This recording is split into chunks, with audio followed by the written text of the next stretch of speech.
Help us understand how Asim Munir, the chief of the army, consolidating power, the changes that we've seen to Pakistan's constitution, how that directly impacts Imran Khan.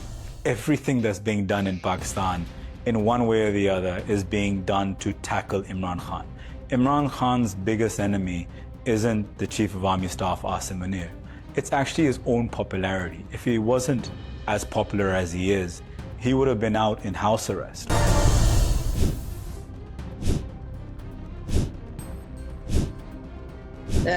But she said he was very angry. He said, I'm being kept in solitary confinement. And this is considered torture, whether it's international law or Pakistani law, that you do not put people in solitary confinement for more than 4 days. And he has been in basically solitary confinement for the past 7 weeks. And what is the justification that the authorities are giving for preventing him from seeing anyone? Because, of course, because of the extent of time in which your family members were not able to see him, there was a lot of speculation about whether he was alive or dead. When my sister came out, she gave his statement to the press, and one of it was that he holds Asim Munir, who's declared himself Field Marshal right now. At the moment, we don't even know whether he is the Field Marshal. I mean, I think he's the Field Marshal, but his notification hasn't come in. But he said that I hold him solely responsible. He's a petty man, and he is the one responsible for what's happening. So there's what he calls the Asim law. That it's a dictatorship. He said I hold him responsible for what's being done to me because it's against all regulations that whether it's the jail manual, whether it's the law in Pakistan. So there is no law at the moment. We know that. It's a dictatorship.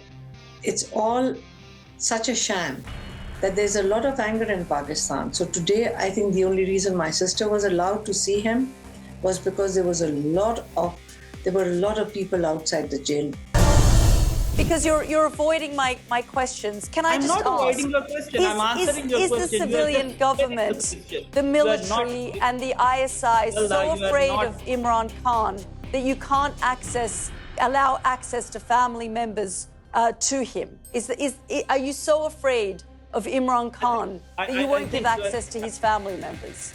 I think you're aware of this fact that his sister met him a few hours back. Today, after 6 weeks of them being unaware whether he was alive or dead. You're aware of the fact that the sister met him. Nobody is afraid of him. For the first time, despite every Tuesday being the day in which family...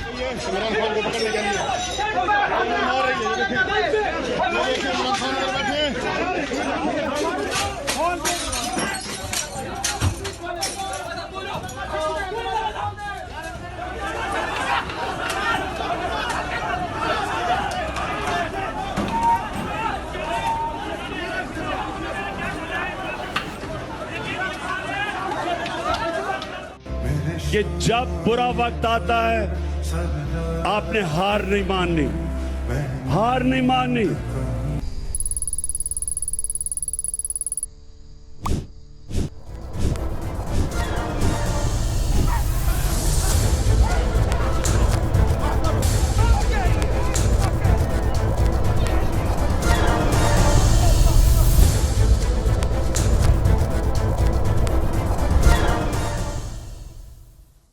Some stories don't begin with power, they begin with defiance.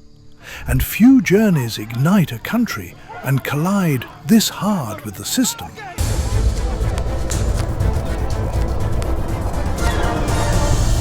Like Imran Khan's.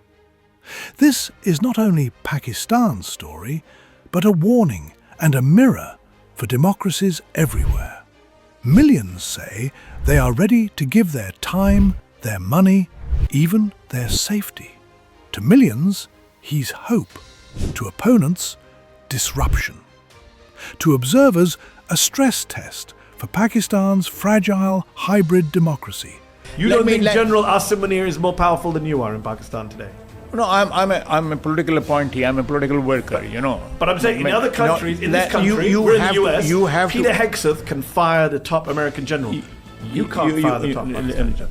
You know, they have a different model over here. Yeah, it's called democracy. No, it's called deep state. You know. Well, Where many believe the powerful military, its top brass, hold the real power. Today, he is in jail. Rivals call it accountability. Others frame it as insecurity, even jealousy. Enemies call it revenge. His supporters see a deliberate attempt to sideline a leader who shocked the system and refused to do a deal with the usual power brokers.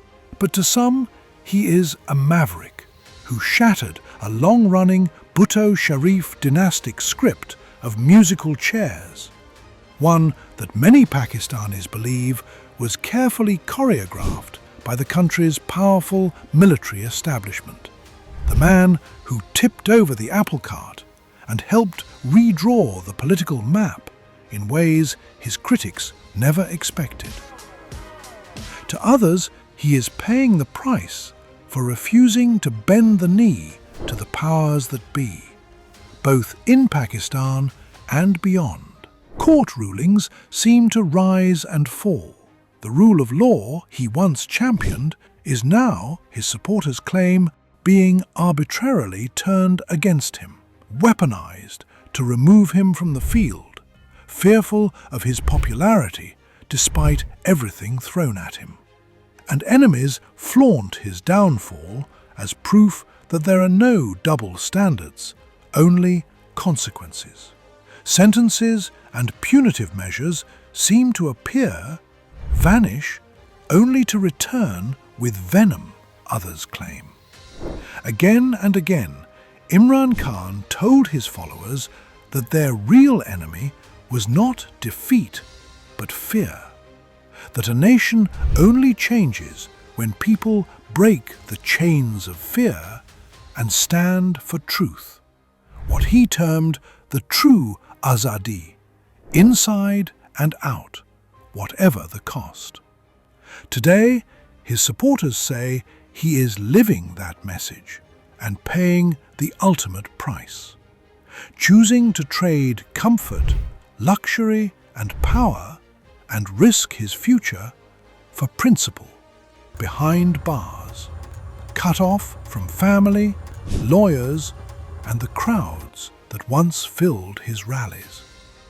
His wife and key allies face their own punishments, as if the price is being spread across anyone who refused to fall in line. But in a democracy, that heavy burden cannot rest on one man or one family alone.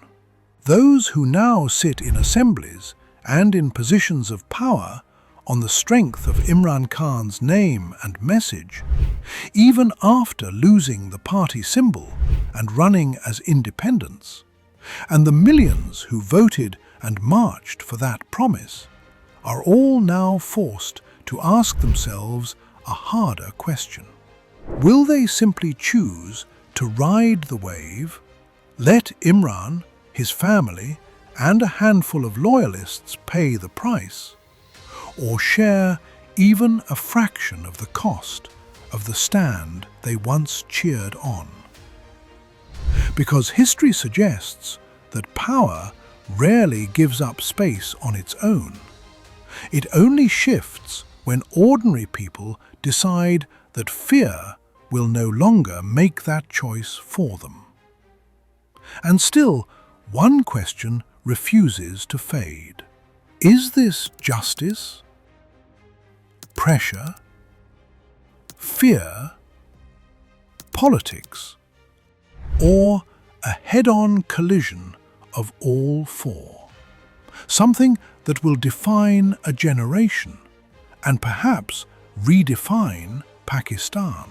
This is where politics and realpolitik meet principle and power. Does the will of the people matter, or will it, as many Pakistanis now fear, continue to be defined behind closed doors by powerful state institutions and a new, unelected power center at the very top of the security establishment. Is this the moment when a nuclear nation decides who it really is? Or will Pakistan repeat patterns the world has seen before? From South Asia to the Middle East to Europe, when people feel cornered and see no way out. This is Imran Khan versus the system. Who really rules Pakistan? Your brother's still in jail, you haven't seen him. People are worried that he might not even be alive. Is there any point where you'd be like, enough is enough? There is no way they're going to harm him. The police said we are all with Imran Khan. Imran Khan's last tweet was, go and tell the people of Pakistan, it is either liberty or death. He kept saying, I'd rather die in jail, a free man, than bow to these dictators. He's there to awaken a nation. Most probably in the next few weeks, I'll be in jail as well. But that won't stop me from saying what I have to say. It's about people standing up for their own rights. Very important for Imran Khan. He's a precious gift to Pakistan. And people realize that and they love him for it. Not everyone has your courage, Aleema. Imran Khan is for the people. If it means that we'll die in the process and we become martyrs, so it's okay. We love our country. So we will fight for it. Since this documentary was recorded, one question has exploded across Pakistan. Where is Imran Khan? His own warning is now being shared everywhere by his party. If anything happens to me in jail, Asim Munir will be responsible, naming Pakistan's current army chief. His sister, Aleema Khan, now says he has been thrown into total incommunicado isolation. Solitary confinement she calls illegal and a violation of basic rights, with no family, no lawyers, no party leaders allowed in, despite court orders. From London, his son Asim Khan says their father has spent hundreds of days behind bars, and for weeks in what he calls a death cell, with no calls, no meetings, and no proof of life even for his own children.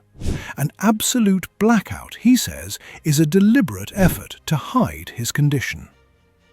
Together, his family and party describe this as arbitrary detention and inhuman isolation, and warn that Pakistan's rulers and their handlers must be held fully accountable, legally, morally, and internationally, for whatever happens to him.